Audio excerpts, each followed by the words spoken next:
growing up, I never believed anybody beating up on my dad. So, and I still believe it to this moment, you know, and no one can touch my dad, even though my dad never boxed. But I want to be that hero to my son. I want to be that hero, continue to be being that hero to my family. So I feel that, you know, no matter what people say, or if I'm ready or not, you know, if I feel ready, I'll be ready. And it's going to show every time I step in the ring. Tommy or Anthony? A little bit. Okay, go ahead. A little bit easier question. What's your favorite punch? My favorite punch? Yeah. The left hook to the body. Left hook to the body. All right. Left hook to the body. I like to sit on that. That's still many emergencies on national TV. But more importantly, this is a gateway fight for Ramirez. This fight becomes the gateway for his world title that he's searching for. Ramirez knows that he has to dispose of this guy in front of him to be one step closer towards that world title shot. His opponent coming into the fight is no slouch. He just got done fighting for a WBO and a WBA world title. While he lost that fight, he put up a heck of a fight, and I believe that fight was on Showtime. He's a New York State champion as well, and he's coming into the Lion's Den to give Jose everything that he has. Jose is prepared for anybody that comes in front of him, and for Ramirez, this fight is special for a number of reasons. Not only is it a gateway fight to a world title, but over the years, Ramirez has always picked a cause close to his heart, something that affects him emotionally in his community. You know, something that he wants to do and give back. And with this fight, he's chosen two issues. One being the fight for water, that he's continued and helped, especially with passing that bond. He's been to Sacramento. He's spent time, you know, lobbying down there for water rights for everyone. He helped reinstate water rights to his own town in Avenal that were taken. So he's been an activist for water in a big way in the community. But on this card, he also wanted to touch on a topic that's important to him, and that's pro-immigrant and proud. If you look at our fight posters and you look at our messaging, it says pro-immigrant and proud. Now that's not a message to start a debate for Jose or come into some, you know, big political argument with anyone. It's simply a statement to say what the positive impacts that immigrants have done in America. You know, to focus on some of the good things that immigrants do when they come here, and that was important for Jose to deliver that message. Because if you stop and look around our city, our valley, the boxing community, the boxing world, and probably every walk of life, you're going to find an immigrant that did something positive in their community and in the United States. So this fight carries those messages into the ring with him. But he's going to shadow box a little bit for you. He's been on a tough workout, a hard regimen, or you good? You just want to relax? If not, we'll let him ask you a few questions if you want. But if you guys want to ask, you know, if you guys have a few questions for Jose, we'll go ahead and do that in here. So out there, you can focus on the other fighters. That'll keep some space over there. Good. So you know, as you know, shadow boxing a little bit. You know, my family being immigrants. And me being first generation here in the United States, you know, it's pretty much sending, you know, a perfect example of, you know, immigrants come here to do something positive, you know, and not just to do anything, you know, just to go out, come here and be lazy and, you know, take advantage of this country, you know, and just to motivate everybody who doesn't feel motivated because of comments that have been said. You know, I know it's easy, you know, for people to lose focus and distractions come in the way where they lose focus and motivation. So I'm here to, you know, continue motivating other immigrants, other first generations out there to continue working hard.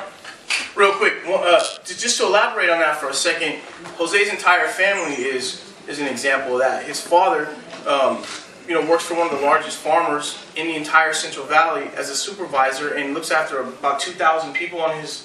He's busy, yeah. Yeah, he looks after a couple thousand people, you know, on his detail out there. And his younger brother is a junior at Fresno State, looking to graduate next year. A senior, actually, a senior at Fresno State. Jose's helped his brother, and you know, definitely installed in him how important that is to his future in education for a number of reasons. So I think the Ramirez family as a whole is an example of what hard work and positive things that can be done, you know, in the community and in the city. we're also here, to reunite everybody with that message. Also to hopefully get the attention of our our new president to be Mr. Donald Trump. So to also come out with to not lose focus on really what he has said before, but to give us an opportunity or some type of idea also, a solution to better the future, better this country, without harming a lot of families. Can you tell us what the experience was like in the Philippines sparring with Pacquiao, and what did he do well? Like, what is his best weapon? Man, his work ethic was very motivating. I was there for 4 weeks, about 30 days total. We did one of my toughest sparring sessions and one of his toughest sparring sessions. We went up to 6 rounds straight, 7 rounds straight. He really didn't have nobody else to work with him. He had me and another Filipino local guy that just that would just give him the extra rounds for him to complete his 10 round sessions. And the way he just maintains so sharp, the way he's so sharp so fast, that kept me sharp, and it kept me pushing myself every second that I was sparring in there with him. So it really boosted my confidence up as a young fighter, and I came back to Hollywood for 5 more weeks of training, and the sparring became so much easier for me. So and like Rick said, I'm ready. Even though they changed my opponent, I'm ready for different styles because I've been sparring, from fast guys to power punchers, Russians, Australians, Mexicans, Hispanics. So I've been sparring a whole variety of great fighters at the Wild Card Boxing Gym. What's this camp look like? We'll get you real quick. Henry, go ahead. Jose, we see you posting a lot of social media content where you're spending time with your family, but also, like you said, spending much time in the Philippines. How do you balance that media life and then your family and boxing, the sport? Because it seems like you do it very well. When I was in the Philippines, I really missed my family, my son. I missed his first birthday. It was, so when I came back, I decided to take my family with me to Los Angeles, and for them to spend those couple of weeks of my training camp. And all I was doing is just resting, training, and spending time with my family, taking them out to dinner once a week, and when it comes to social media, mainly it's just making that post and then kind of just logging out or replying once in a while when I got the chance. But it was mainly just to put my focus on them and my focus on my training, without any distractions. Because lately there's been a lot of distractions for athletes because of a lot of negativity that goes on in social media. And right now that's one of the toughest things that I see that us athletes face is that when you're doing well. They hype you up, but when they hype you, they're there, they motivate you. But then, as soon as you face adversity and they see you vulnerable a little bit, then they come out with the worst critics and the worst comments. And I've been seeing that a lot, from the Andre Ward fight to to other fighters fighting, and to even soccer teams, football teams. And when I grew up, the way my family supported a fighter, they were there 100%, no matter they lost or they won. When I grew up, when I was young, I would cheer on the Cowboys no matter if we had the worst team, or cheer on the Chivas no matter if we had the worst team. And now it's different, man. So it's social media, you gotta be very careful, because not everybody, they really don't have no limits with what they say. Go ahead, Mark. So you're back in Fresno fighting on what's one of the biggest arenas here in the States. The world, actually, top 10. Yeah, what's expected to be a sellout of 15,000 people. How does that motivate you? It motivates me as an athlete, because I see the appreciation and I see how thankful the fans are for us to bring boxing here, and it's very motivating for me to see the support that I get, and to see that there's a positive outcome with everybody uniting and supporting not just me, but the local fighters who are also fighting in the card. And for all of us, it's very motivating. It kind of puts on a better show for everybody. It changes the atmosphere inside. So hopefully this Friday you guys will see not just us fighting, but also the vibration of the people cheering. And I think that's that takes boxing to another level. Just to elaborate real quick on that, one of the things he said is important to the undercards on a lot of these fights is that was something that Ramirez wanted to do early on, and get a lot of younger fighters opportunities on these cards. Jose and I developed these fight series together, so when we go over a fight card, we often look at all the people on there, Jose included, making decisions on which kids and who he thinks gets a chance. And there's been times where we've passed on guys out of town to give some of our local guys a chance to fight. And what's happened with that? Well, 4 or 5 of them have top-ranked promotional contracts for 5 years now, and are making names for themselves. You've got guys like Daniel Valdivia that's going to be on TV in the ring that night. Jose has opened the door and actually got him on a card in Texas and in our cards, and now he's 10-0 now?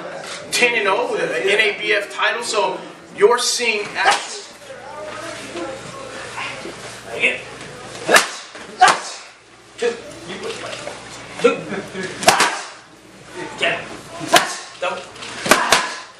Right hand, left hook. That. 1, 2. Double up on it. Right hand behind. Set it up. The funny part is, Mike behind me watched South. So, what you know about your opponent, man? Man, I know he's 8-1, 6 KOs. I'm 9-0, 6 KOs. So it's gonna be a good fight, man. I didn't expect anything less to fight for this title fight. That's right. I seen that last fight when you knocked dude out, man. Oh man, made you mad. Yeah, I had to put him.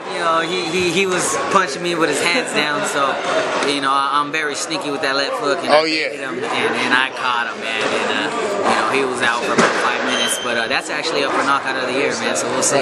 And about you, your future, because he mentioned in there about I think you got it, man. I think you know what I mean. I think you don't need to give up, man. You need to go forward. I promote too, man. I just promoted one of the biggest amateur shows. I threw it just like a professional card. I reached 2,300 people at this amateur show. That's the biggest show ever thrown. And that was at one of our best venues, the Grizzlies Stadium. It's our AAA baseball stadium. And I manage fighters, train fighters, and then I got an offer to host my own local TV station. So I got options. Well, you just like Manny Pacquiao, man. Yeah. Pacquiao, he's the president or he's congressman, and we'll see, man. I'm just gonna weigh out my options. Like we said, I was out for 8 years, and I just wanted to see, or not see, but I just didn't want to say what if. And this will be my 3rd fight back from an 8-year layoff, and now I can never say what if. I came back. Well, you can't, because people want to see what you bringing. They want to see that. I know a lot of people are gonna be upset, man. Yeah, and I you can still fight. I sell a lot of tables, man. Tickets, tables. I hate to say it, man, but this is gonna be my show come December 2nd. So, how can they reach you? How can they reach you? You can find me on Facebook as Saul Lomas, SaulLomas, Instagram, Saul559 Bula. Come check me out. Follow me. I'll follow back. All right.